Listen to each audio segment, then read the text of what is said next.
gosh. Sorry.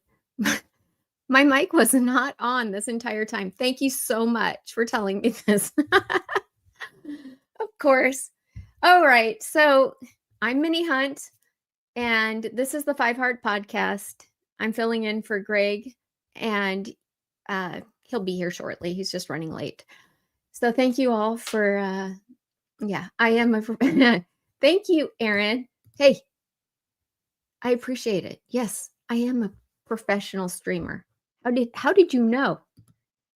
Okay. I'm glad you all are here, and this is going to be a fun night, even though we haven't had a whole lot to news that is coming out of Nebraska, other than the men's basketball, women's basketball, and some wrestling. But we are actually going to make this kind of like a put the bow on it for the national championship. Ohio State won. We'll talk about Nebraska football this past season. I want you guys to get your thinking caps on and think of your favorite plays, and I mean that word loosely. It could be like, coaching changes, whatever, for the season, because we want to talk about that. And we will also be talking about the future of Nebraska football and what that looks like. So I'm glad you guys are all here. Let's just see who was first. All right. Highlander Gunn is here, and he says he's first. I don't know why it's all blue now. Huh. We don't want blue, do we? No. Can you guys hear me okay? All right, let's see. I don't think. Can you hear me okay now? Does that work? Hello? We good? Okay, sound is good. Okay, thank you. All right. Okay, so Highlander Gun is first, and then Fred Sacco second. Don't know if I'll make it, battling a cold since Tuesday. Yippee.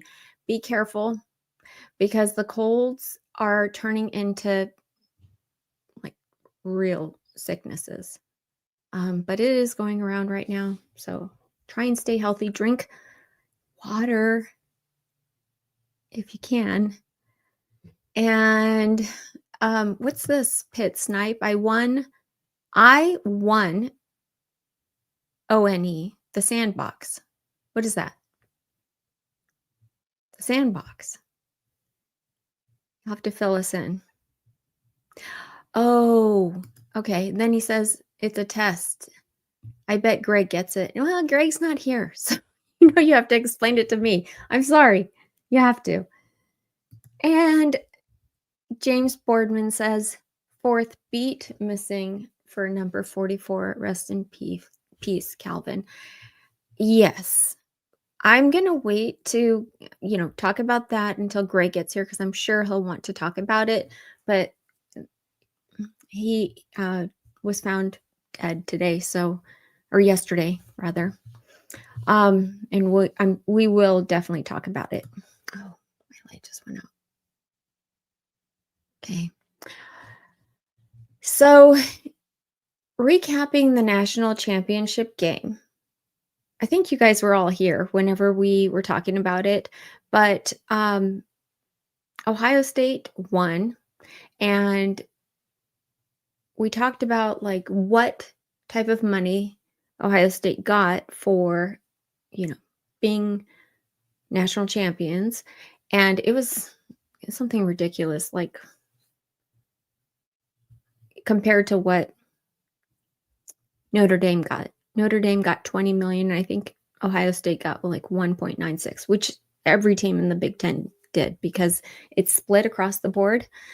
But today I was reading an article out of the Wall Street Journal, and every once in a while they'll put together what teams are actually worth or the value on things, and they go about it in some magical math equation. But today, the Ohio State Buckeyes would be worth the most if they were sold on the market, on the open market, according to an analysis by Ryan Brewer, an associate professor of finance at Indiana University, Columbus. And that amount, hold on to your hats, is $1.96 billion. So if this team was up for sale, like NFL teams are, that's how much they would be worth. But he says there's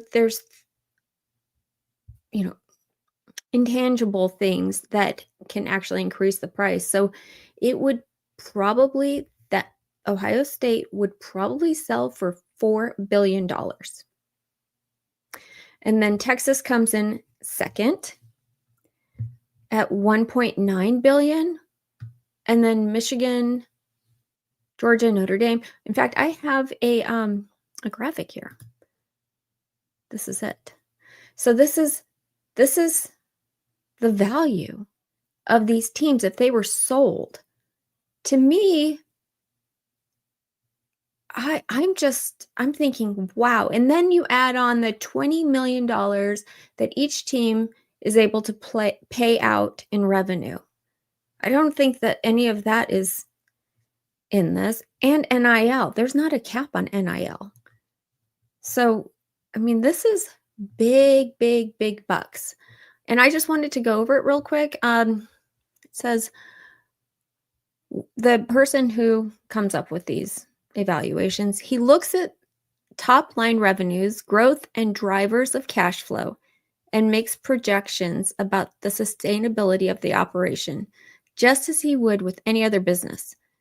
It isn't a mere one-year snapshot either. He combed through years of data for 131 major college football programs, from the heavyweights all the way down to Louisiana Monroe. Then, after breaking down everything from TV viewership to trends in enrollment, his spreadsheet finally splits out the answers, which I thought was interesting, especially when you take into consideration the TV viewership, because they said that TV viewership for this national championship that we just played was down 12% from what it normally is. So I thought that was interesting. And I wondered if that has anything to do with the expanded, playoff numbers. And in fact, when you think about it, Ryan Day's team would not have qualified under the old model of 4 teams. The fact that they allowed 12 is the reason why Ohio State qualified, because they had 2 losses. So I don't know. We gotta try and wrap our brains around this. This is so interesting to me. I love that, MK. MK, you're so right. A price can't be assigned to nostalgia. Nebraska equals priceless. Yes. Amen. Hi. Oh, guys, I'm going to take this graphic down. Somebody's going to join us. Hey. Glad to see you made it. The problem is, I think I figured out the problem. Where do I start, right? It just takes my computer 20 minutes to get going. My computer's an old man. Takes it a little while to get up in the morning. So, well, I kind of thought I should send you a message today and tell you, when you walk in the door after work, turn on your computer. Yeah, that would have been smart. Where was but that reminder? I figured you wouldn't need it because I've given you such a hard time every single week. This is only the 3rd week in a row. But the good news is newer, faster internets are on the way. Ooh, they're on the horizon. Yeah. Next week, same laptop, but what is going on? You're not Mini Hunt. There we go. More same old computer, but faster internet. Write that down. Okay. You promise? Yeah. Okay. So next week, you'll be on time. That's the plan. Wait, let me check my calendar. Today's the 20th. Gotta go 30th. Yes, provisionally right now. Next week I'll be on time. All right. Well, here's I gotta change this color. It's Thanks, driving me Pete. crazy. What the heck What's up with happened? that? I don't know. It just changed itself. I'm on it. Well, thank you. Oh, thank goodness. Gotta get that blue out of here. Somebody's messing with us. Yeah. Okay. Did you hear anything we were talking about? You were talking about the dollar amount associated with various college football programs. I was watching. I was sitting there like, come on, damn it. So we were discussing. The Wall Street Journal put out this article that they're worth whatever, these teams are worth whatever amount on the open market if they were to be sold, like NFL teams. Mm-hmm. And the way that they came about the value, and Ohio State has the most value even before they played in the championship. So, yeah. I mean, I'm trying to think, is it the brand? Like what factors went into this study? Are you afraid to open up any tabs still? I have the tab for the format for tonight's show. Then you can look at the bottom and it tells you. There's extra notes on the bottom. Oh, okay. Top line revenues, growth, and drivers of cash flow. This is Brewer. This is the individual who did the study. Yeah. Makes projections about the sustainability of the operation just to see what with any other business. It isn't a mere 1 year snapshot. He combed through years of data for 131. Oh, you know what? I did hear you say the Louisiana Monroe part. Television viewership to trends and enrollment. Wow. That's a heck of an algorithm. I know. I mean, it takes a long time, I would imagine. 131 football teams, and then you have to do all of that. It's like, okay, so you come up with a number, and then he says, no, but that's not even right, because you take a team like Alabama, if they had like a coach like Nick Saban, for instance, because he is that X factor. Yes. And a team like that would go for easily $4 billion. It's nuts. And to think, just a couple years ago, literally just a couple years ago, the people who were playing the sport were playing for no compensation other than an education. So who was making all this money? No, hold on though. To that point, I want to put this graphic back up. This is a value, but this isn't, like what they're right. But you can see what the adjusted revenue is, what the cash flow is. I mean, that's a lot of money. Where has it been going? Well, for the likes of, Nebraska, it's been going to the non-revenue generating athletic programs. Well, they're not gonna see as much then in the future, I think. That's probably true, honestly. Yeah. Let's see. Husker Chuck says, between research, prep work, makeup, and hair, it's hard to imagine how much time Minnie devotes to coordination. I applaud her efforts. Thank you. Here's what I know from pre-production meetings. Thursdays, So many. Thursdays, Minnie is an island by herself. She secludes herself, not sequesters herself, rather. And I don't have a wig lady. And neglects her family, not in like a negative way, but ignores her family. Again, not in a negative way. I do not. She doesn't neglect her family, but they know Thursdays are game days, and not to bother mom/wife. So, yeah. And Mondays too now. Mondays too. And here's the thing. Prior to a year and change ago, there was very little prep work or research done, and definitely no hair and makeup. None. I mean, like we can't tell. Really? No hair or makeup, Greg? No prep work? Nope. It was a different time. Let's see. I know. Aaron Keene talking about Greggy 2 tabs. Aaron says, just close that Greg Hub tab and you'll be fine. Are you suggesting that I'd be looking at a site that's just full of Gregs? Because that makes me uncomfortable. No, that's a weird place to go there, Mr. Keene. What's going on with your computer? We all want to know. You've been looking at something. It's kind of obvious. No. Pitt says Ohio has the most presidents and oddly the greatest amount of federal funding. Coincidence? I don't think so. Me either. Aaron says Greg's prep work is just getting that laptop running, buddy. I feel like I need to get the jumper cables out. Hook them up to the vehicle outside.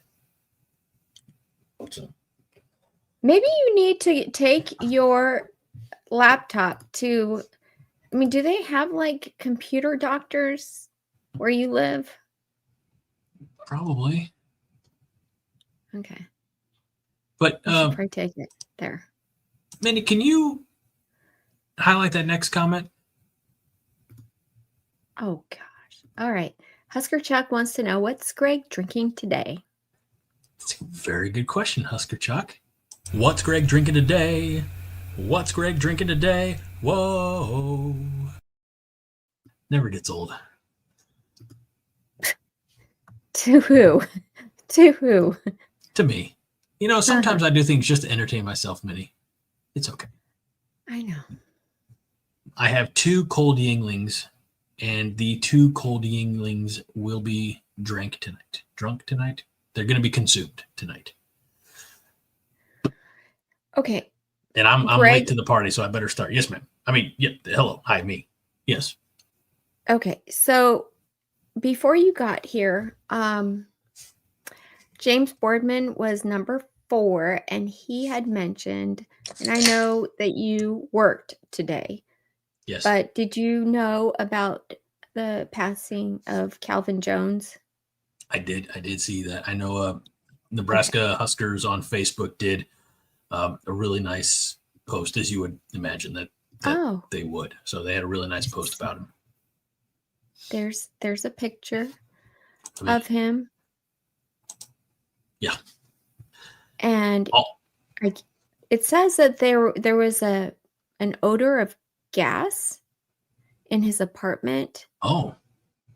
Yeah.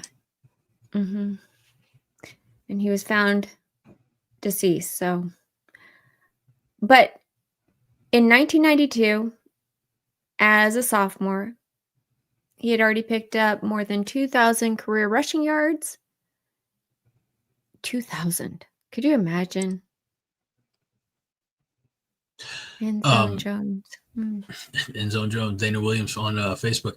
All-American in 1993. He was a 3rd-round draft pick. So think about this. In his career in 90 to 93, he amassed over 3,100 rushing yards, 40 rushing touchdowns, 1,210 yards rushing, you mentioned, in 1992. But here's the thing. Big 8 days. You want to know his perhaps he was a redshirt freshman in 1991. I don't know if you knew this in all the research that you did. He ran the ball 27 times against Kansas, 294 yards, 6 touchdowns, including a 69-yard scoring run. And in 1991, End Zone Jones led the nation with 8.3 yards per carry. That's so awesome. Wow. As an I-back. So, and he went on to play. Carbon monoxide had James Boardman says he had a generator running in his basement to stay warm. That's a. This is what I'm talking about. Look at the type of money that we're talking about now, and back then these guys got nothing to play. They got an education, and it was probably just barely to get by, in order for them to play football to go to the NFL. So Pitt says in a quote from a news article, I'm assuming not cited, but that's right. Jones was having problems with his furnace. His home was cold and he had to use a generator. I was able to find, this is how Wikipedia already updated on January 22nd, which of course is yesterday. Police officer, Omaha Police Department officers responded to Jones' home to assist firefighters with a natural gas odor. Jones was found unresponsive in the basement, was pronounced dead. He was using a generator in lieu of a malfunctioning furnace, and officials said the circumstances of his death were indicative of carbon monoxide poisoning. So it's a silent too killer. young. And Fred Sacco said, yeah, no kidding. He was a Super Bowl champion with the Packers. Oh, wow. Fred Sacco remembers that my mom and I listened to the Kansas game on the radio. Marvelous times. I bet 6 touchdowns. Yeah. And he ran the ball 27 times. Is that what you said? Mm-hmm. Wow. That is so. Wow. 2 ninths. Yeah. 2 out of every 9 touches were for touchdowns. That's awesome. James says met Calvin a few times back in the day. He was solid muscle, but a quiet guy. Third round draft pick to the Raiders. And he did spend his final season with the Packers, where again he won that Super Bowl against the Patriots. And he played in 2000 with the Omaha Beef. Nice. How do you feel about, this whole uniform look that he has is my favorite look. How do you feel about it? I love the monster shoulder pads. I know, right? It's just so menacing. I don't know. I think the stripes do need to be up on the shoulder a little higher. Like they need to be above the numbers on the side. Okay. It's such a yeah. But other than that, I mean, like, looks like there are stripes on the sides of the pants. I love the jersey number. Yeah. I love the that. I love the like the cloth elbow pads, because that in the 90s they were playing on that AstroTurf, and that was garbage. Mm-hmm. Yep. It's all good. Mr. Keene says financial analysis to fashion analysis. We're playing the field tonight. It's like, Aaron, it's like my golf game. I'm my tee shot's going right. I'm overcompensating on the left. I'm getting my money's worth on that golf course. So I got to pay $20 plus a cart to be there. I'm going to get my money's worth. I'm going to see it all. So yeah. What do you expect? A girl who reads the Wall Street Journal. Okay. And likes Husker Sports. That's right. The best of both worlds. Mm-hmm. Okay. So may he rest in peace. Amen. Gone too soon. Tragic. Yeah, but you raise an interesting point, about the finances.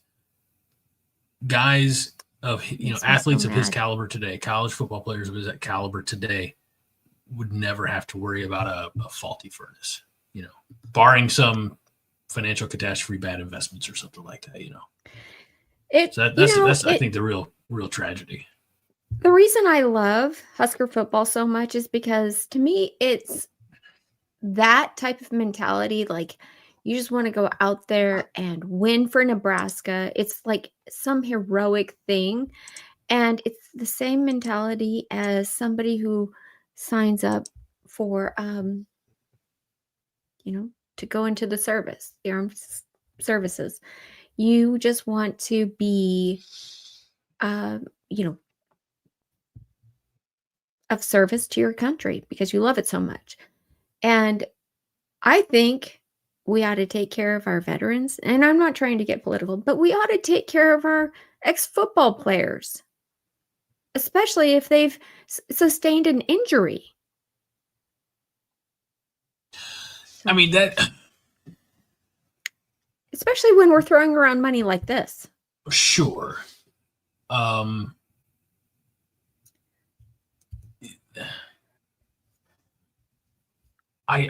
go with you on the veterans.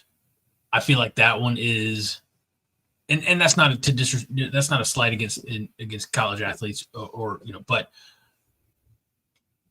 I'm trying not to disagree with you while also disagreeing with you. I think we're comparing apples and oranges. Okay, that's fair. And there's a lot of tax dollars being floated around, and again, we're not to be political here. This is not the show for it, but in my honest opinion, misappropriated. Could those go to helping the men and women who have served our nation? Yes. The individuals who choose an athletic career, I don't know how you would. I mean, you're right. There's unprecedented amounts of money flowing into universities, but is it the university's responsibility? Is it the fan base? You get into like GoFundMe's and things like that. Everybody's able to contribute if they choose to. I don't know how you would ever have a system-wide benefits program. I don't know, but I understand what you're saying. If you're looking into all this other stuff, yeah, you ought to pay attention to that. Yeah. Because the biggest problem now with college football is there's so much money going around that you're looking at it as, okay, has this changed the game? What happened to all those people that, sacrificed limbs, it bothers me. And I'll get off my soapbox, but I just wanted to bring that to people's attention. This Especially honestly, because of that. Yeah, I mean, and this generated some really good comments. We'll start with Pitt here. Says that was the main issue. Many you break them, you buy them. These young men sustained a lot of issues, and the universities never took responsibility for it. And Fred says the idea of being a student athlete is you have an education to fall back on because not everybody can go pro and make millions. Agreed. I don't disagree with that. MK says kind of more to the point is Nebraska Greats Foundation offers medical assistance to former athletes. So that's good. Good. Husker Chuck says, I don't think you can go back in time. I didn't know that. I didn't either. I wasn't familiar with that. MK, thank you. Husker Chuck says, I don't think you can go back in time for football players. Their surgeries are covered, but the long-term effects of football are not. Perhaps a foundation of the NFL and college football schools. I think that'd be the only way to do it. I mean, we talk about money flowing. There's a significant amount of money, obviously, in the NFL as well. When a league minimum, is six figures to go in and maybe play a few snaps in a game in a season or something like that. It makes it like it's a good gig if you can get it. But they're right. There has to be more long term, and that's not even getting into the like the CTE of it all. And we still, I mean, we don't know an individual has CTE until they've, passed away, usually from a tragic situation. So, I think we've talked about this, last week or in previous weeks, but there's not money in the cure. There's money in the treatment. Mhm. I wish that we could diagnose some of these things early and get individuals help they need. Mhm. Let's see. Pitt says, "How hard is it to fix the VA? A former first lady tried and gave up inside 6 months to focus on fat kids."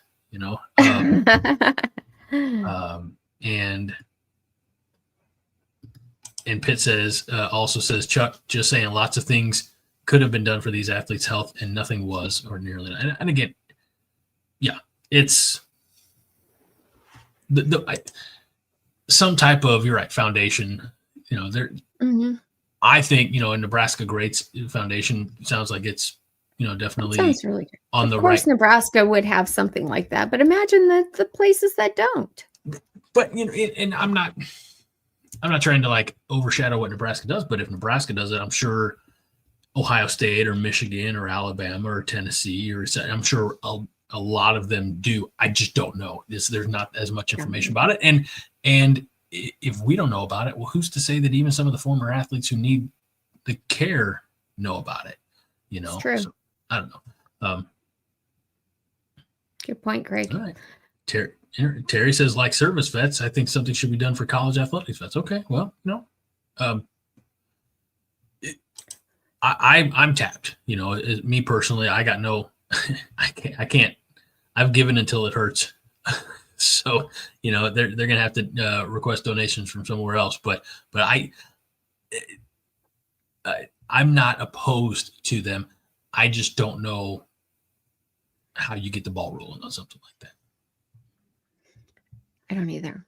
But certainly the powers that be, the great minds that hopefully are figuring this stuff out, can take a look at the amount of money that is being made. I mean, this is just one school we're talking about, And it's just one. Realistically, we're only talking about one sports program, Yes. But there's basketball, there's the whole gamut of sports, and wrestling. And tell me that amateur wrestlers, collegiate wrestlers don't come out of there with injuries, and then you get into more of the Eastern schools and you get lacrosse or hockey. It's just Yeah. Is this your second beer already? No, it's first. What I did is this can Cooley, purchased, I believe, from University of Nebraska or Huskers, website, is made in America, but the logo was upside down. And again, I'm not going to get political. Yeah, Aaron is soccer as well. I don't want to get political, but I just wanted to make sure that the flag was up right side up. So nice, good going. All right. All right. Next thing on our agenda, if you have it open, I do, is this past season. Yep. I want to recap just real quick, and I have the schedule. We forgot who we played because I was going through it, and I was able to list all the teams, not in chronological order. You can't read it? Seriously? Greg, are you frozen? You would Hello? never know if I was. No, I can read it. I had to get a little closer. That's okay, fine. so I want it. I hope you guys can read it. We're just gonna go quickly through it. Quick, because we want to just tie a bow on it and say how good we did. What were the good things? Remember, just think of positivity, what we liked. Okay, UTEP, first one. We won that game. Yes. Go ahead. We won that game. What was the score? 40-7. I'm sorry. Mm-hmm. Remember, I was really nervous about this game because they had the coach that was so young, and he's like this, like he brought all of his players from wherever he came from. I forget where. It was like Houston Christian or something like that. And Mean a team that was on our schedule next year? yeah. Well,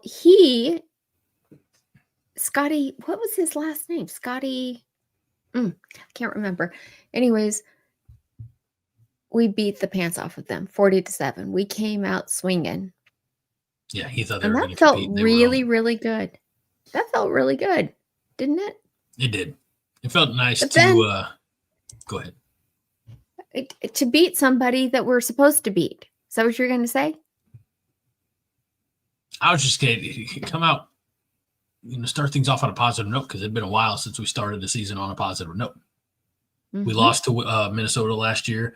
Year before that in Ireland, we lost to Northwestern. Greg, don't remind us. It just felt good to start with a dub. Yes. Okay. And then was the big one. The Colorado game.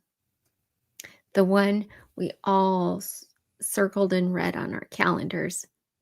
And I circled mine in scarlet. That's what I meant. Excuse me. I didn't know we were naming shades of red. Okay. We beat the pants off of them 28-10.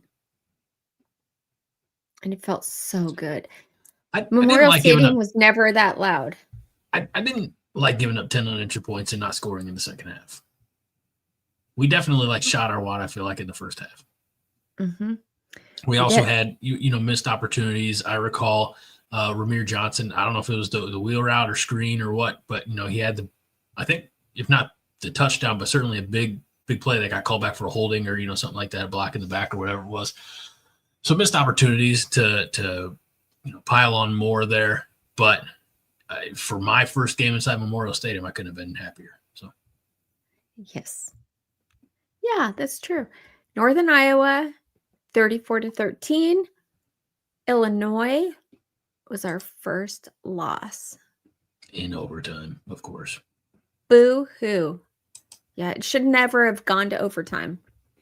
Yeah, if only we had a quarterback who could hit a wide open tight end for a touchdown. That wasn't it. Oh, and you're going to blame a kicker. That's fine. Mm-hmm. It was. What it was. Because St. Dylan can do no wrong. Huh. Okay, then Purdue. Dylan did not blow it. Gosh, you guys. And plus, he was a freshman. Take it easy.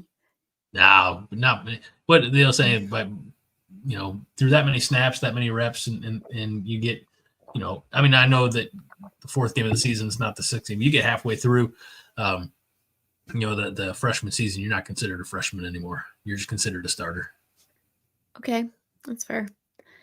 Purdue, 28-10. We won. Which is why Ryan Walters does not work there anymore. They didn't win a game this entire season. Then we went to Rutgers and we won 14-7. It was ugly. It was a little shaky. It was. Did we go to Rutgers? I thought that was a home game.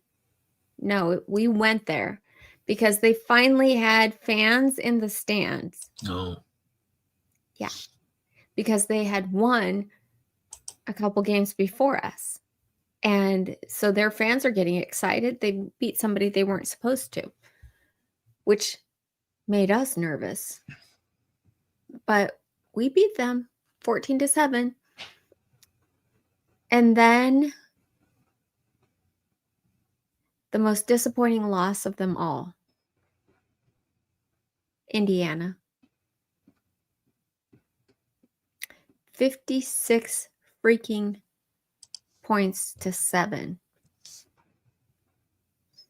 I couldn't believe it. It was like we watched another team. We weren't prepared. I thought, Rutgers was our homecoming game. No, it wasn't. Rutgers was played in Lincoln. Oh, it I was. thought so. You're right. You're right. You're right. You're right. Okay. My mind is playing tricks on me. Sorry. You were right. Yep. I'll tell you what. Me and Melissa. I thought so, but Melissa doubled down. She always knows. Melissa, thank you. I had to give her my phone number and just say if I mess up, just text me instead. So Don't put it in the chat. I can fix it. I can fix it. All right. So Ohio State was next, and I went to that game. And it was close. It was so close. And there were several plays where we could have beat them. Could have, would have, We should could have. have taken the lead. No, there were so many that we should have. Yeah, and I could honestly have, would have, think should have.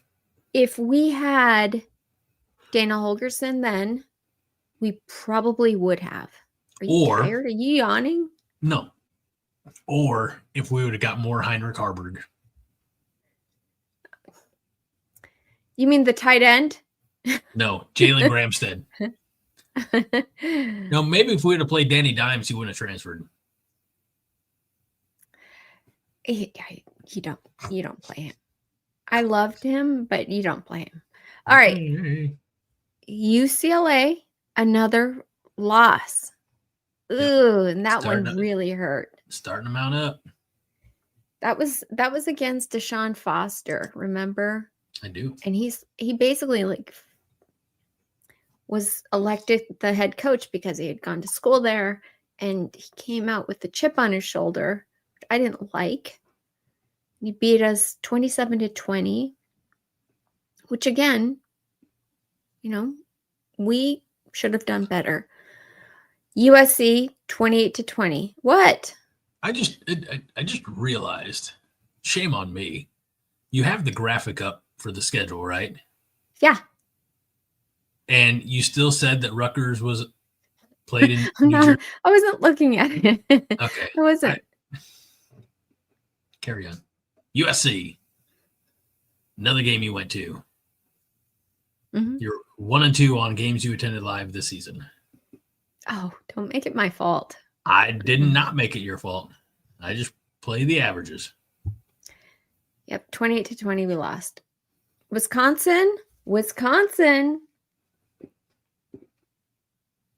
Got a W. We did. And the final score there being 44-25. Looked good. Do you remember what it felt?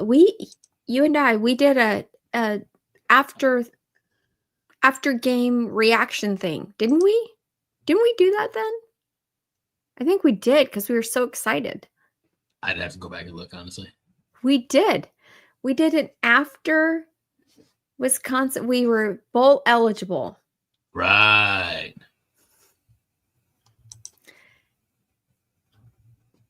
Can you read this one from Fred? No. You want me to do it? Okay, fine. Fred says, Minnie, obey my format. Also, Minnie, I don't look at my own graphics. And Husker Chuck says, Dylan did not cost us the USC game.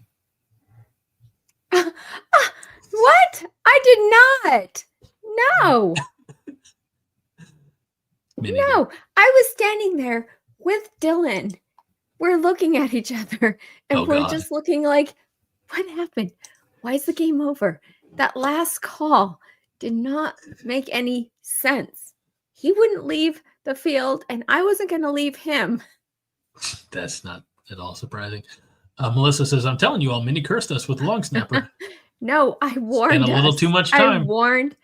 I warned us. I knew there was going to be a little issue. You can't just not play for 4 years and then all of a sudden go in and be like the best long snapper. And then, of course, then we went to Iowa. We lost, so we never got that 7th win, which would have given us a better bowl game. However, we got a pretty good one in the end. All right.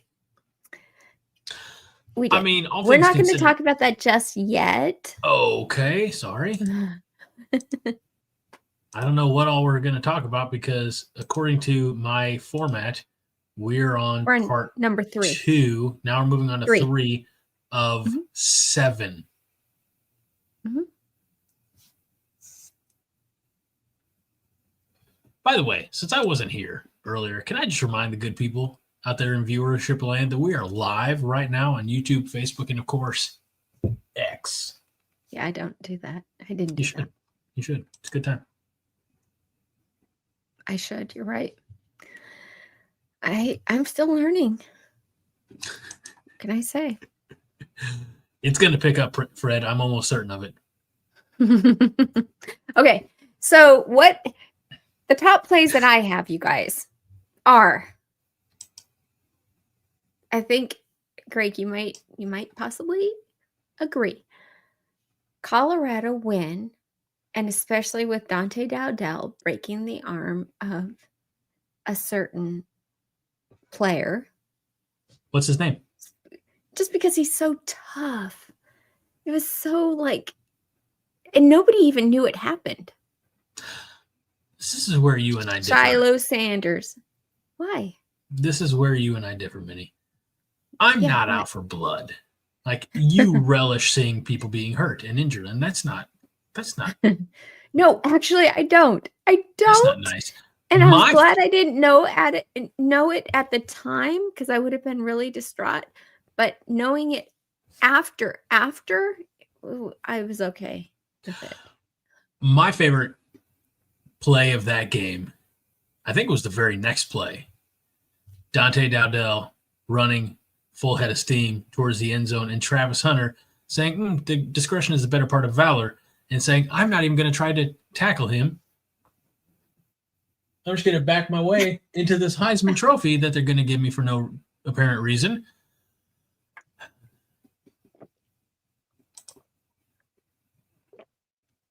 Is ridiculous. They gave him a Heisman Trophy, and he didn't even attempt an honest-to-God open field tackle because he's a bitch. And that's what – did he get the Heisman for playing offense or defense? I think it was that was not even made clear, because what you're saying is he shouldn't have gotten it for his defensive plays. I'm saying you don't award Heisman trophies to bitches who are afraid to tackle in a contact sport. I mean, it ended up not being. He didn't want his arm broken. Do you blame him? Yeah. Yes, I do. You don't. It ended up not being a factor because Nebraska won 28-10. But if he stood up and made a tackle there, and somehow Colorado holds it, that could have – I go back to 2023, Nebraska at Illinois. Nebraska on the opening drive made a goal line stand. And that shifted momentum wildly. On the road, hostile environment. They did that right in front of the student section. I was there. It took the air, that and the feel like 20-degree wind chill took the air out of that stadium. And then Nebraska, with Heinrich Harburg, marched down the field and scored. I believe it was a field goal, but I digress. If Colorado would have, if Travis Hunter would have made an attempt there, instead, I mean, he visually, you can see him going, nope. I think that, would it have made a difference? Probably not. I mean, Dante Dowdell would have trucked him, and that would have been fun to watch too. But you never know. And he just bowed out like a bitch. One thing I loved about Dante Dowdell is he loved running into people. He did. That was like his focus. Run to the person, not the gap, the person. And I think he tried, he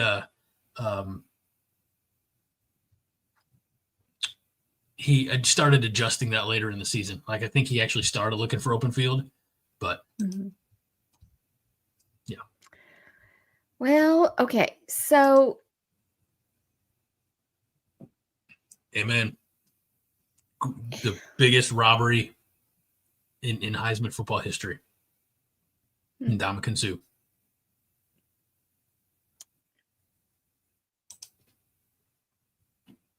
All right, moving on. Okay. What's next? Well, what do we have? Okay. The thing after that, we only got through number 1, top place. Number two was Ty Robinson as a fullback. A blocking We're like, backfield wait, monster. he's on offense. Why is he there? Because our fullback was injured. It was so awesome. Just needed a big body. And not only that, I go back specifically to the touchdown run against USC where he crushed the defender's shoulder. I mean, he just hit him. Yes. And that dude, I felt bad for that guy. Like, I don't care about SC, but he laid on the ground, and I said at the time, I think he just dislocated the dude's shoulder. Like, I have no idea the extent of that injury, maybe just, whatever. But he smoked that guy. It was a thing of beauty. I think what we all really wanted to see in the bowl game was for him. Yeah, thank you, Husker Chuck. Awesome. I don't even say cringy. I just say awesome. But I think we all wanted to see him carry it in against Boston College in the bowl game. So that would have been fun. Mm-hmm. Pitt says, Refrigerator Perry approves putting D lineman at fullback. It's just fun. It is. It's a fun thing to do, especially somebody like him who's built like him. Right.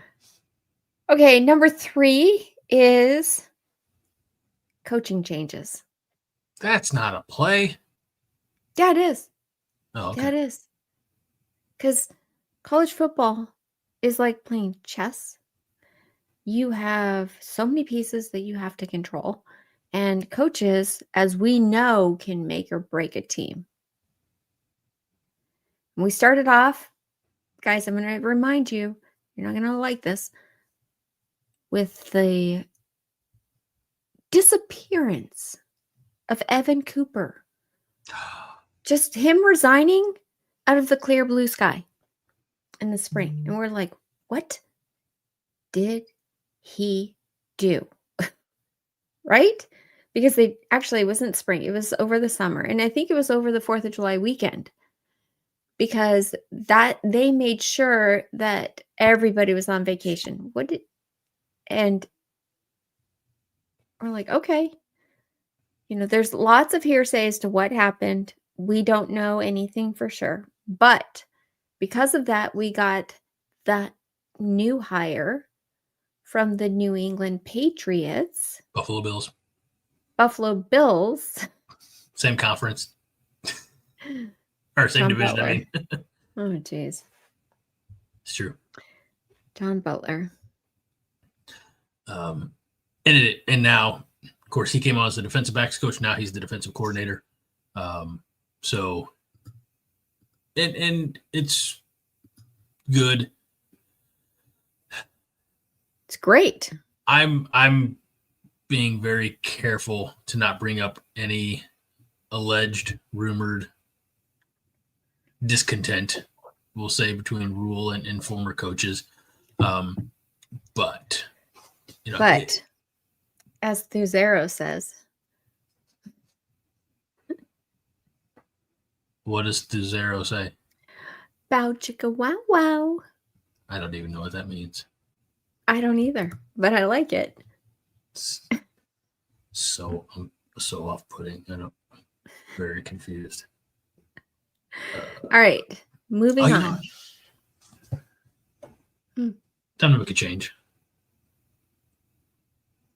Uh-oh. Okay, so, oh gosh, no. Really? Are you trying to be Dylan? No, I'm not trying to be Dylan. I mean, if I wanted to try to be Dylan, I'd overthrow open receivers by 10 yards and have a much worse haircut than I have. Okay, Husker Chuck, I apologize. He says, geez, Minnie, that's going to be stuck in my head now. Yeah, I know. When I read it, I thought the same thing. You can't read that and not say it. And yeah. We can thank Thuzero, okay? I like this one. Honest truth be told, brown chicken, brown cow. I love it. Okay. So we got John Butler, which was a great hire because you'll remember Tony White was vacationing at the beach. What? I think these wonderful people in our family, they're a little messed up. First there's Greg Hub, and now there's only Greg.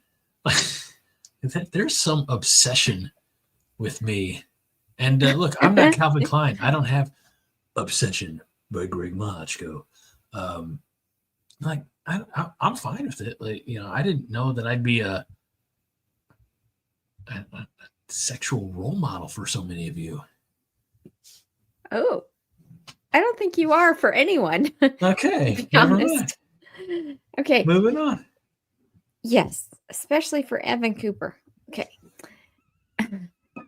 Then we got. Oh, I was talking about Tony White, how he was on vacation and he met with John Butler and he told Matt Rule he's the dude.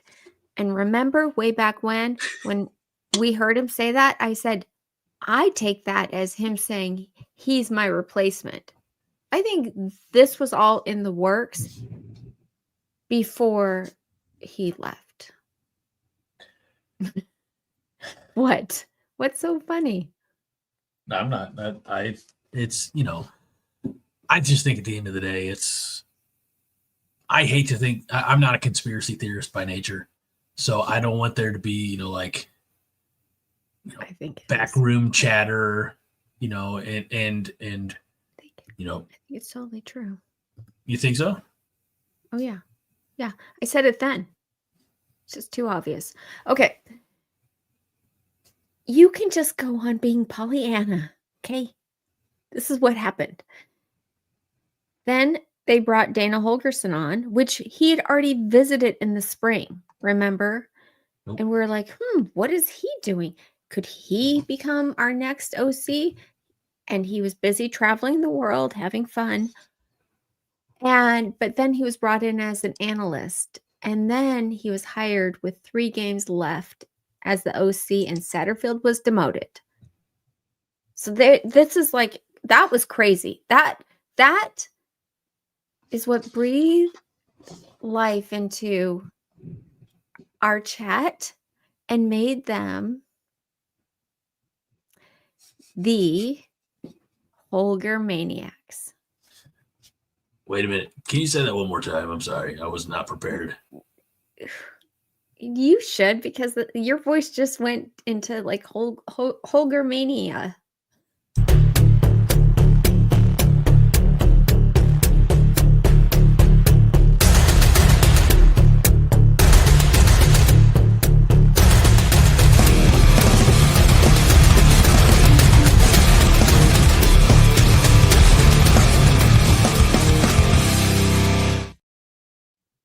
That's the Holgormaniacs, brother. Yes. I love that name. It's such a better name. I think Braska Rascal is a few minutes behind. Oh, did he? Why? Oh. Okay. So then after that, Tony White, Terrence Knighton both accept jobs out of the program and leave. And it's before the bowl game appearance. So they take players with them as well. And it's like, what's going on? But we had a backup. We had a plan. John Butler was placed as the defensive coordinator, the interim for the bowl game.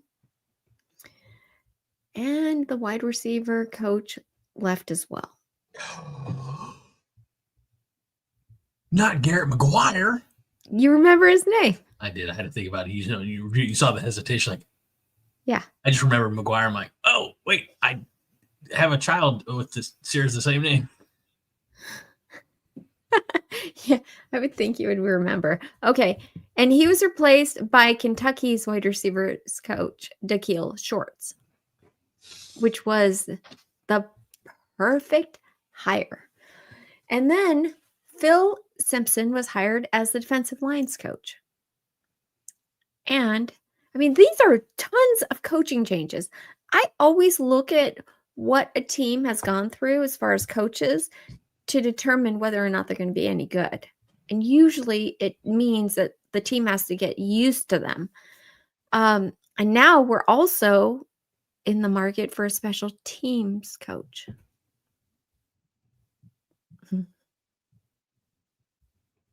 Yes, we are. There's lots of names floating around. We don't know what's going to happen. Mark Eckler is one from Tennessee. There's the NFL guy from the Bears. There's, I mean, I haven't heard Bill Bush mentioned at all. Oh, Phil is outside linebacker coach. Sorry about that. What's it? Text me. Husker Chuck says, Coach Shorts, is that a real name? Sounds like a podcast. I just want to know if Dakil will open up his first wide receivers. She's right. She's right. Of course she is. Melissa. Defensive line. His first wide receiver room meeting with the introduction to the 1990s classic Nickelodeon show, Salute Your Shorts. Never heard of it. There, you know what? You may not have heard of it, but there's going to be people in this chat watching live or the recorded version. Oh, sorry. I always interrupt you. Sorry. Go ahead. I'm done. No.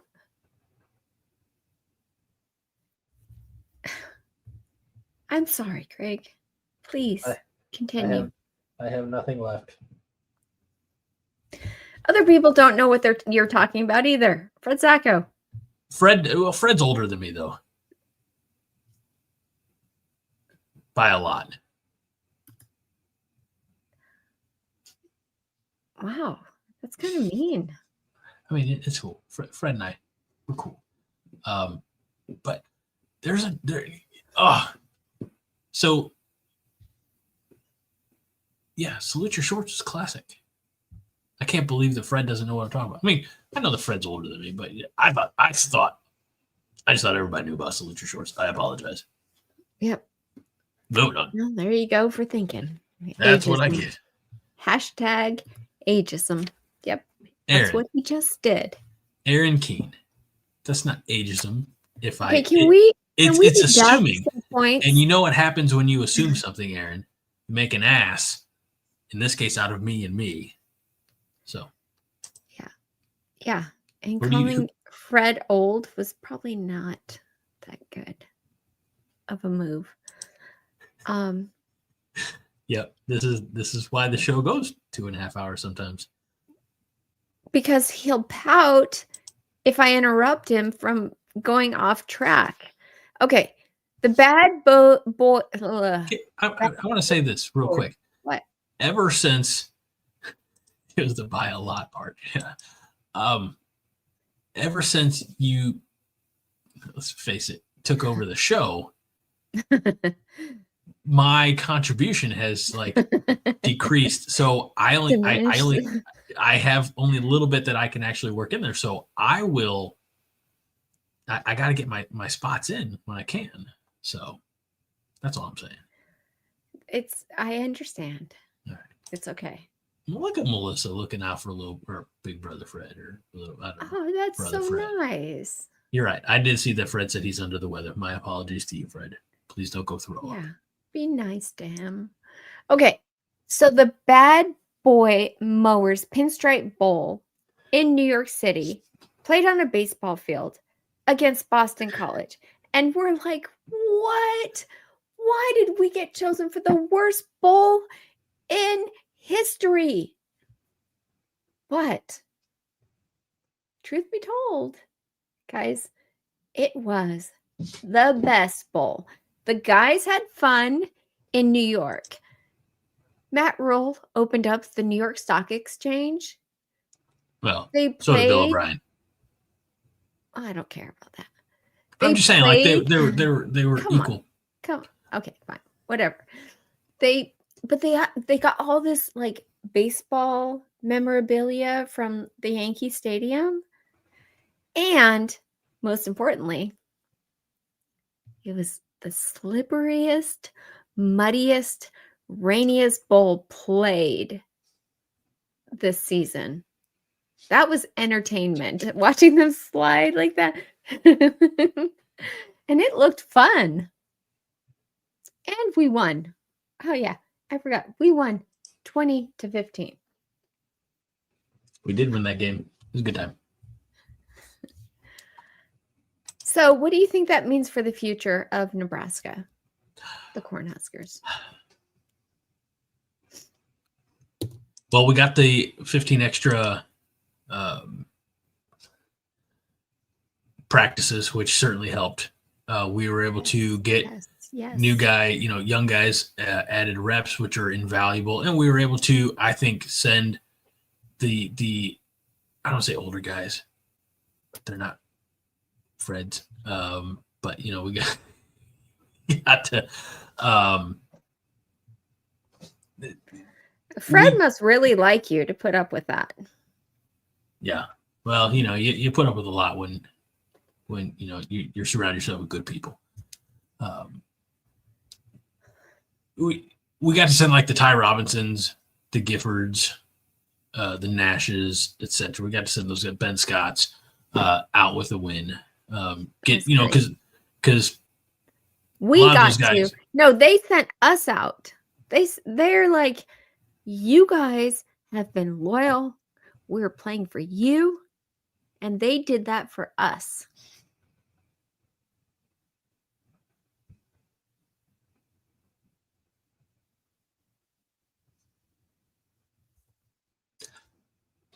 I'm not saying that we're insignificant. I'm not saying that they don't think about us, but I think inside the brotherhood, the younger guys, maybe the not yet seniors, not the 6-year seniors, they wanted to get there and they wanted to win that one for the Ties and the Giffords and the Nashes. And to reward them for their faith, their fealty to come back for this year. I think that was for them. We got to go along for the ride, but I think that was for them. Okay. I can see your point. Thank you. You're welcome. Okay. So, future opponents, the upcoming season overview. I'm going to show this graphic. It's large. And all right, everybody go full screen if you haven't, all right? The chat's going to go dead because there's only one way to see this graphic. It's a little insane. Oh, my God. This is the Big Ten conference. Who plays who? Whom? Don't. That thing is making your brain not function right, because don't correct me. Okay. So sorry, boss. The schedule. Would you like to talk about our schedule? Who do we have first?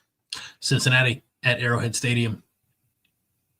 And did you know Cincinnati's head coach is Marcus Satterfield's brother? I did. You want to know how I know? You told me in our production meeting. Yes. I'm not going to not give you credit. I know better. All right. And so that is a neutral site game. In fact, if you look, that appears to be the Big Ten's only neutral site game. Also, this is an old graphic because they do say Lucas Oil Stadium, which obviously it's been updated to Arrowhead. So, but that's okay. Oh. That's nobody's fault. Nobody's fault, man. It's true, okay? I had access to. Okay, so Nebraska will be facing 7 teams with losing records and 5 with winning records next season. I think Yes. The double hat thing. Not so Come much. on. No. Okay. All right. And you're only supposed to wear the Dylan sweatband for important things. Did he sweat on this? Is that why it smells? No. Periodic table of seizures. So Cincinnati. Then we have Akron at home. Okay. Houston Christian at home. Should we just remove this? Is this too confusing for people? I feel like it might be. So I it's okay. I can read it. I know what's going on. Well, I don't want people to be like, oh my gosh, it's hurting me. I think they're just having some fun. Okay. So See, teams Husker Chuck's fine. Teams that we're not going to play next season are Ohio State, Indiana, Colorado, and Wisconsin. Yep. Which we only beat Colorado and Wisconsin. So 2 for 2. Returning teams we haven't seen them since last season. Did you say we're not playing Illinois? No, I said because we're not playing Illinois either. Oh, really? Yeah. Okay. Well, okay. How did I miss that? Purdue. It's the graphic. Stop. Okay. Do you want to do this? I love chart-induced IBS. It's great. You know what? This is. I don't share this. I don't share this enough.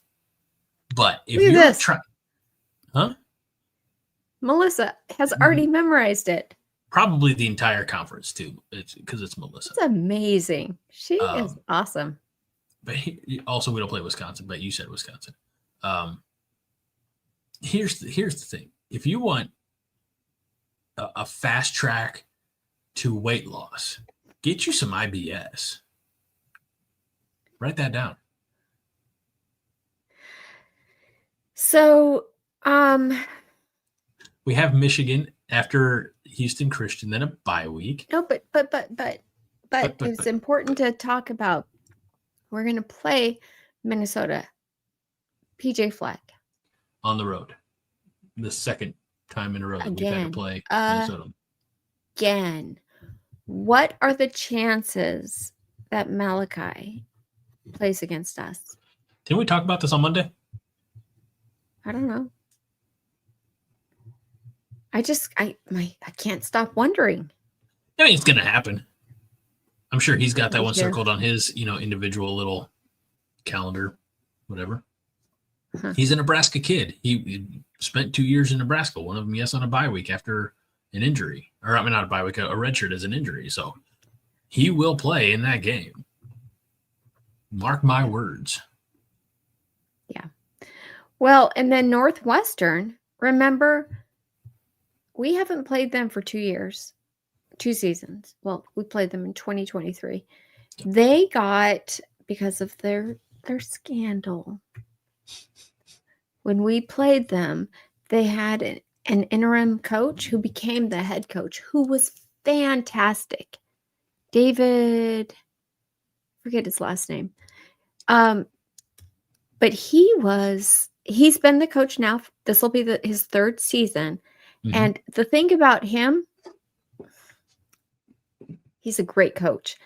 He was able to get his team, Northwestern, with all that stuff that they were going through, to play above their abilities. And they did pretty good in 2023. Right. David Braun, thank you. Yeah. So we have them returning to our schedule this season, which I like nothing more than to hate on some Minnesota.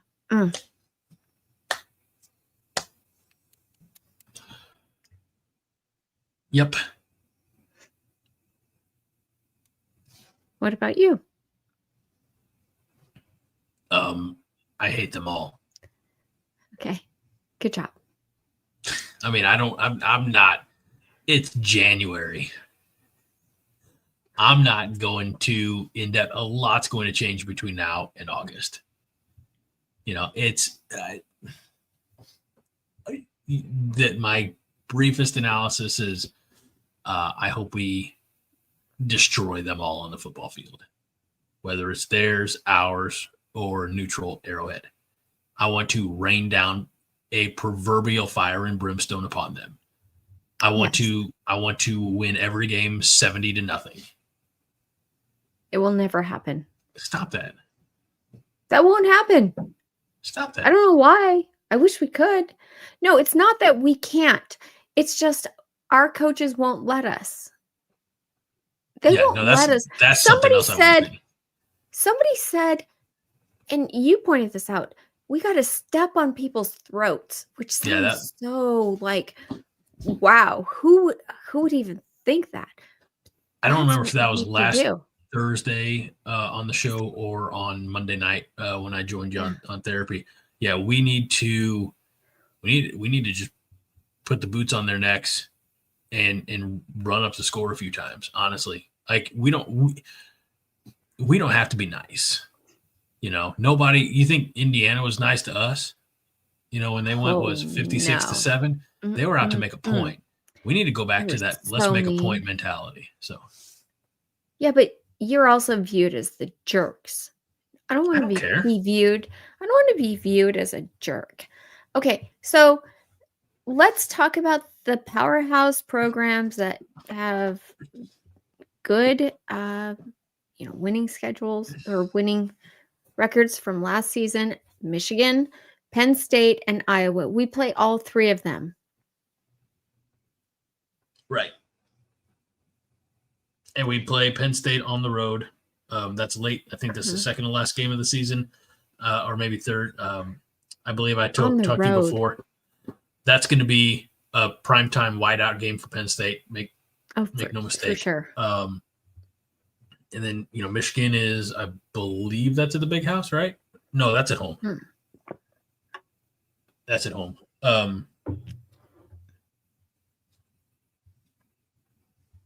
And Iowa at home.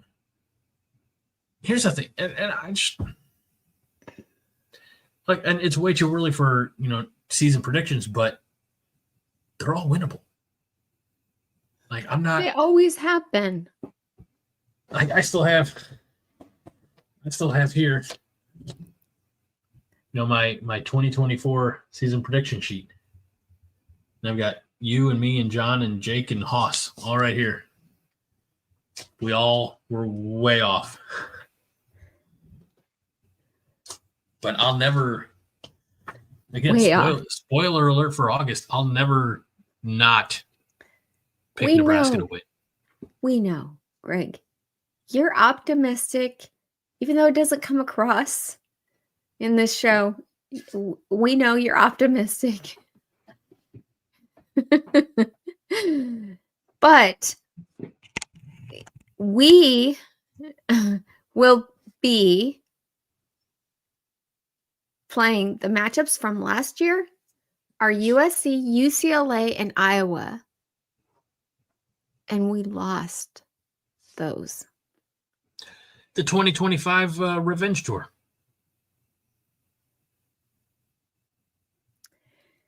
Let's go get it. Like that. Let's go get our. You know what they say? Vengeance. No, wait. Let me try that. Yeah, vengeance is a dish best served cold. Yeah. So, all those are November games, I believe. Maybe end of October. They're all going to be cold. I mean, I know we play UCLA in Pasadena, but still. It's going to be wonderful to beat the pants off of these guys. Okay, so we have home field advantage, and which for 9 of the games, and we can include Arrowhead Stadium. Yes, we can. Yes, we can. Yes, we can. Because Nebraska, I know for a fact there's people in the chat. 7 of the games. 7 of the games at Memorial Stadium. An 8th game in Kansas City. Yeah. Where's that 9th game that's going to be home field advantage? I have no idea. Okay. Maryland, Minnesota, UCLA, Penn State. Okay. So 8. Fred would say that's how numbers work. 8 games. Thanks. Thanks so much. All right.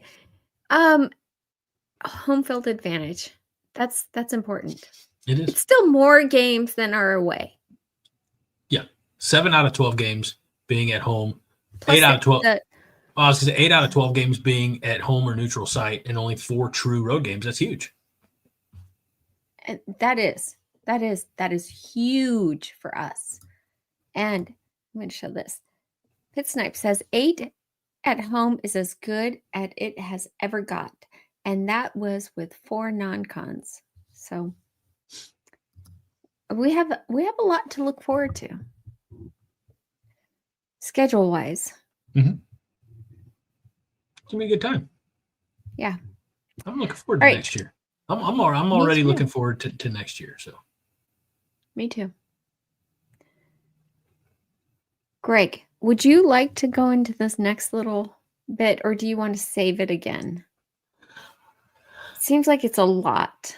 Did you? I did. I took it out. Okay, we've made the necessary draft revisions. Yeah, but I'm still not in love with it because you and I have not rehearsed it. So. Maybe we should let the Holgormaniacs, brother, decide. We have it's been going on 3 weeks. We have a 5-heart theater that we have ran through 2.5 to 3 drafts. And by we, honestly, I mean Minnie. As you all know how this show operates by now. Do you want it the way it is? So we can, dare I say, get it over with? Or do you want us to, I don't mean that in a negative way, but I know it's been sitting on you for a little while. Or should we give it another week, really fine tune it? Polish it up. Polish it up. While you all think and vote on that, I'm going to look at some of these starred. Oh, there's one vote for redraft. I'm going to look at some of these comments here. Nice. Just be nice. We're going to go all the way back to 9:40. So, almost 50 minutes ago, we're talking about Nebraska greats. Pitt says, interestingly, Greg, what's going on? Yeah, what is going on with the right side of your face? Why are you split screen? Oh, so that people can see the boob light. We don't want to see that. Oh, no, they do. No, they don't. They do. No, because even Husker Chuck says, are you shy about the right half of your face? No. I mean, it's always a big talking point. People love the boob light. It is not that big of a talking point. They popped when I showed the boob light. But Pitt says, interestingly, Husker great serves all Nebraska college athletes who lettered in the sport at any of Nebraska's colleges. That's cool. I didn't know that. Thank you, Pitt, for that. Wonderful.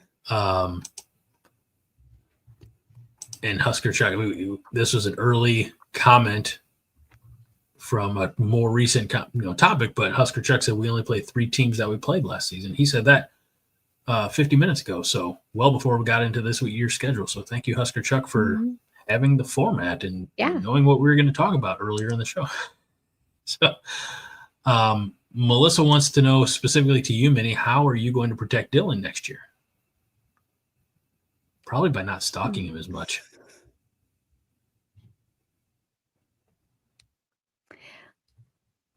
Protect him. I wish I could, but we do have some guys coming in that are really going to be great. His uncle is going to make sure of it. Elijah Pritchett. Don't say it. Don't say anything. Okay. Let's see. Melissa says you don't even know who that is. Did you forget? No, the guy from Alabama who knowingly did Stop. things. And Okay, that's enough. Okay, you're right. you're right, because me not talking about is totally going to make the offense go away. Melissa wants us to work on another draft.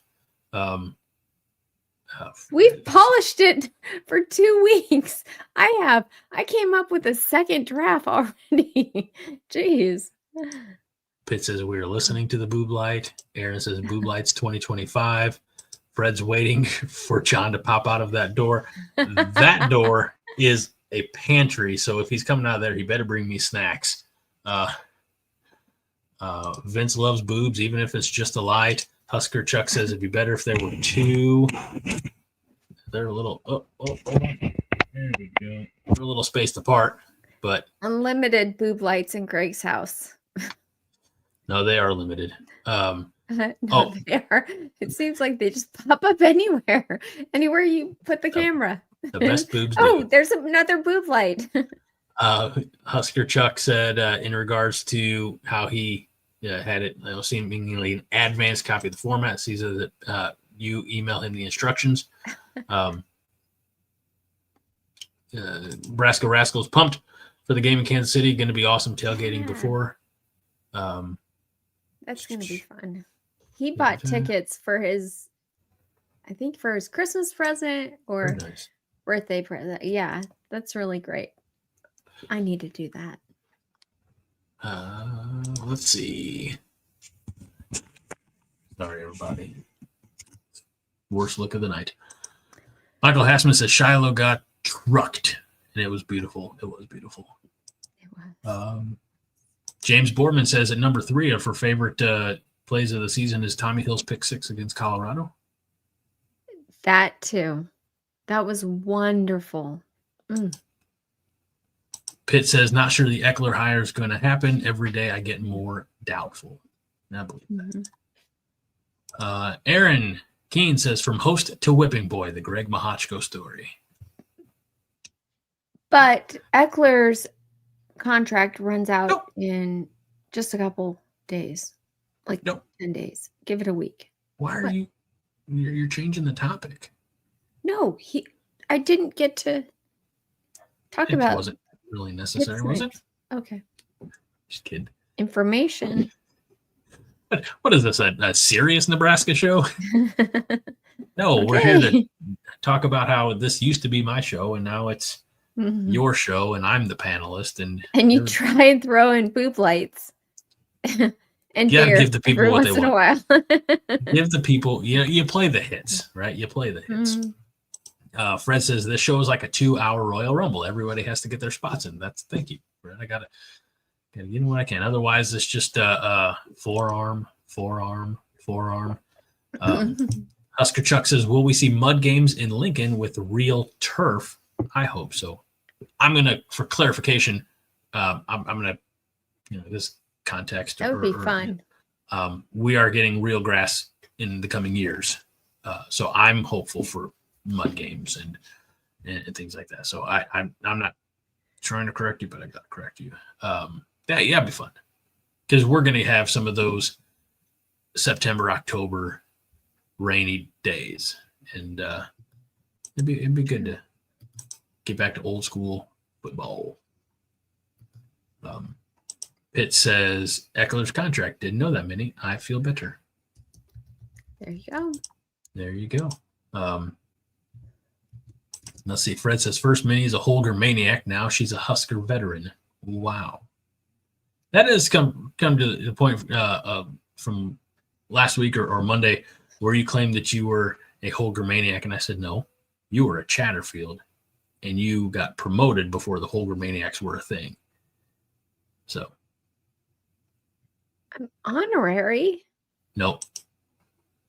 Once you're on the show in this capacity, like I'm not a Holgormaniac. I was never a Chatterfield. No, you weren't. It's pretty obvious. Wow. But I feel like I can still be. If you want a demotion, if you want to demote yourself, that's up to you. And what would happen to this show? It would go back to what it was. Chaos.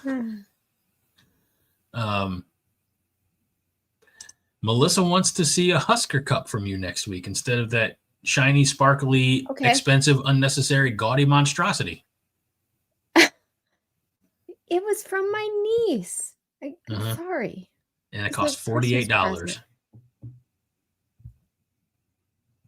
$48. Husker cup. Got it. Check. Husker Chuck says, let's plant corn on the field. That would be fun. I think we should paint the uprights to look like corn stalks or corn cobs. That would be fun. Let's see. Aaron says misinformation or mini-formation. I don't know what that. You start that one because it has your name in it. It is neither. That's why I started. It is neither. Melissa will correct me if it needs to be corrected. You guys, I have an editor. It's Melissa.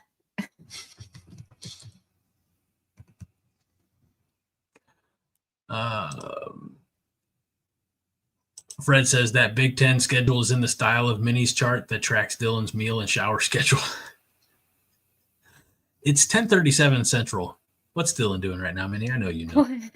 What's Dylan doing? That's the theme song you need to come up with next. What's Dylan doing right now? What's Dylan doing right now? Oh, no. Sorry. Oh my gosh, that is so wrong, Vince. Jeez. Are you gonna read it? No. Why not? No. May catch something in the next. Come away with the hand herpes. I don't know. Melissa wants to know if we're going to talk about Huskers in the too early top 25. Now, before we answer that question, Vince says, personally, I hope they are not in the preseason 25. Well, I mean, I hate to ever bring up another show other than this one because this one is the best, especially when I'm on it on Thursdays. Just I did be talk mindful. about that on Monday. I did talk about it on Monday. That's all I'm going to say. Okay. It was pretty cool that who was it? Athlon Sports had us in. Do you remember? No. I know that ESPN has us in the teams also considered for their top 25. They have us outside of the top 25. They have us, Auburn, Texas Tech, Missouri, Georgia Tech, Baylor, Duke, Washington, Iowa, Army, and Colorado all in the also considered. Yeah. Okay. Well, we have somebody who just joined us. Way I Am Star, or just commented. He says, "Lord have mercy." Christ have I think mercy. that says a lot about this show and the direction it's taken. Obviously, we're not going to finish with what is last on the format, so we're done because you've already gone through the comments. Wow. Michael Asmus says where they finish matters more than where they start. I agree. And you know, did you like how Minnie just basically said, "We're done with you all"? She said, "We're not doing the last thing that's on the thing." So we're done. That's it. The show is over. Just telling you. You can finish. Husker Chuck says Minnie needs to pee. That's why the show. No, I don't. I would just go. I'd go, but I'm okay.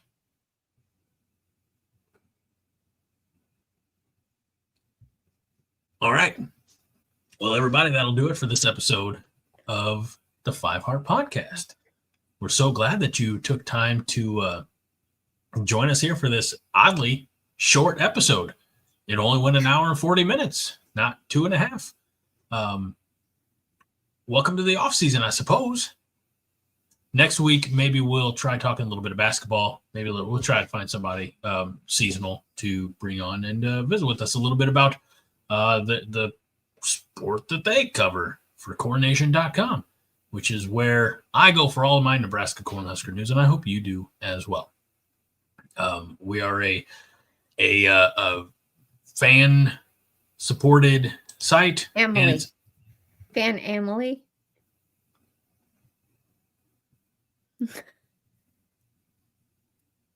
Just because somebody inserts one word into what you're saying doesn't mean you have to be quiet and act like.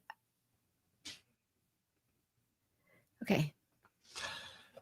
And you can continue to support us over at cobbycorn.com, where maybe we'll get a shirt made that says Fan Emily. Yeah. Because it's very important to some people that we make sure that we brand it properly. And I just want you to know, this is a wonderful community. This is a chosen family. And I'm forever grateful for all of you who tune out, or tune in rather. Hey, maybe you tune out. I don't know. But you turn out every week and sometimes multiple times a week to come and hang out with us. And because of your dedication, look, we've been doing this long enough. We see a lot of the same names and a lot of the same comments. And so it's that they're the ties that bind us, right? Forever grateful for all of you. What an uplifting community this is. Even if Nebraska football sucks, we've got each other's back, and I'm proud of all of us. I'm proud to know all of you. I'm proud to be here in this iteration of the 5 Heart Podcast, which started, believe it or not, almost 9 years ago. So for my co-host, co-pilot, sometimes the host when my computer's being stupid and I'm 15 minutes late, and my good friend Minnie Hunt, I'm Greg Mahochko. This is the 5 Heart Podcast.